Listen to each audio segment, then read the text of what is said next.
I just want to do a video today to show you a Makoti makeup look, right? I'm sorry if my lighting is a bit dodgy, but yeah, I'm using my phone.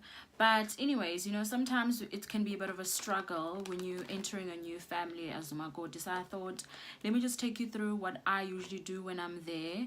My Facebeat. I'm by no means a professional, so don't expect any professional techniques from me, but this is what I do and this is what works for me. And yeah, I hope you enjoy. Let's get started.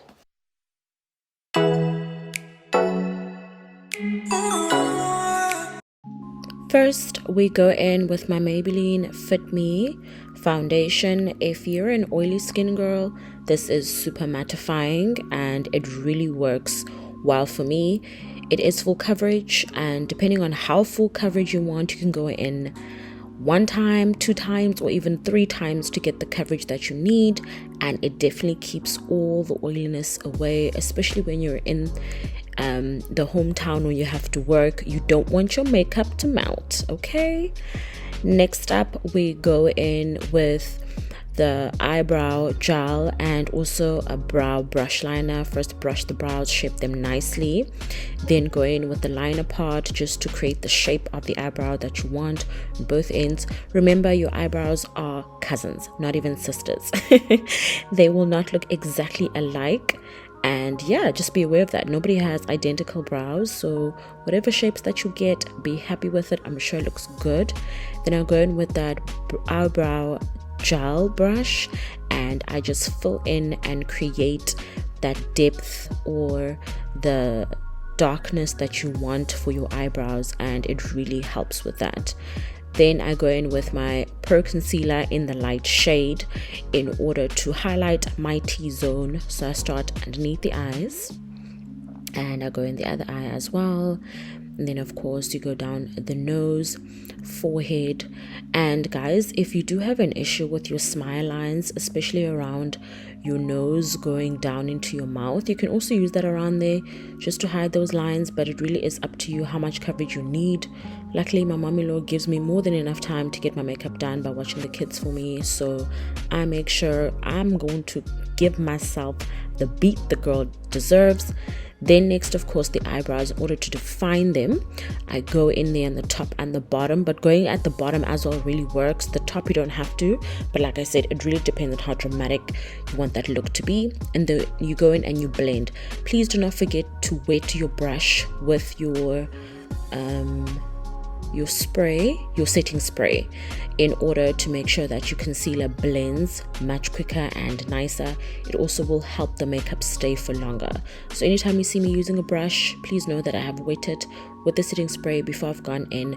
Also, like I said, makes the blending process much nicer, much easier, smoother, and again, it makes your makeup last for the entire time. Please trust the process. The girl is looking ashy, but it will look good as you can see after the blend. Then of course, after that, I go in with my darker Pro Concealer and I do the top of my forehead, I do my nose, I do my cheekbones, as well as the neckline as well. If you're not sure which shade to use, go to the Clicks Girl or Disc Chemical, wherever you buy your makeup. They usually are very great in helping you find the shade match that you need. They also will ask you how exaggerated of a definition that you want to get when you are contouring, which is dependent on the color shade that you do choose, or they help you choose in store. They'll put it on your face and you're able to make the decision by yourself, which is great. Then of course, the blending process. Again, like I said, guys, wet your brush with setting spray in order to get that seamless blend like your life depended on it. We don't have time for nothing that is not blended well. Take your time and ensure that if there are any harsh lines that you see, take care of them now to make it easier for you once your makeup is done. Okay, next up we go in with the eyeshadow palette. Absolutely love this one. I love starting with the darker shade on the outer of my eye. Because I have hooded eyes, it creates an illusion of a bigger eye. You go in there also at the crease at the top.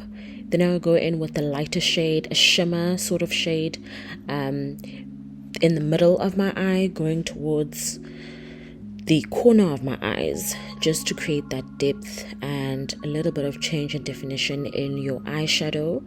And yeah, in order to make sure that the pigment of your eyeshadow really sticks and gives you a nice rich pigment, please put the light concealer over your eyelids before you put on your eyeshadow, and that will literally bring out the colors of your eyeshadow palette and give you that rich pigmented look, again depending on how dramatic you want to go. Next, setting spray that all over your face just to make sure that the makeup is not going to move, it's going to stay, you're going to look good all day. Then my Fit Me powder base. This is also great if you have some harsh lines and you didn't blend properly. You use this on areas where you can see that you want to ensure that the blending process did go well and that it looks good. So if you do see an area that you're not happy with, go over it a couple of times with that powder and it really sets everything really nicely. Okay, we're almost near the end, guys. Next is the lash glue that I used when I don't have eyelash installs, just a strip lash. Then I go in with the liquid liner, got that at some Chinese store, I don't even know the name of it, and create the cat eye. If anybody knows me, they know Luando and the cat eye. And if you have any gaps between your stick-on lashes and your actual lashes, use that liquid liner in between there to fill that gap and create that seamless eyelash stick-on, whatever that doesn't look like you have stick-ons on. So whenever you see a gap, put that there. Okay, then of course eyeliner at the bottom. You don't have to do this, but again it does make your eyes look a bit bigger and does define the eyeshadow look that you have created. But even if you don't put the eyeliner underneath your eyes, it really will not affect your makeup look that much. And then I'm going again with the lighter eyeshadow just to have or create a highlight in areas that you want to highlight. I usually would just do the cheeks. Sometimes I do the nose depending on how dramatic I am or how I feel. But if you're going to Imicimbi, I want to make sure I look good. Lastly, go in with lipstick. I love me a red lip, but I love me a dark red lip. And you'll see what I'll do with this because I wasn't really happy with the pigmentation of it. It was a little too light. I have big lips and light lipstick just makes them look even bigger. So in order for me to get that dark red rich that I want, I go in with the black liner at the bottom and I just outline my lips and then I just smooth it out up until I get the look or the color that I'm looking for. And there she is, looking all good. Thanks for staying tuned and I hope this helped. Bye.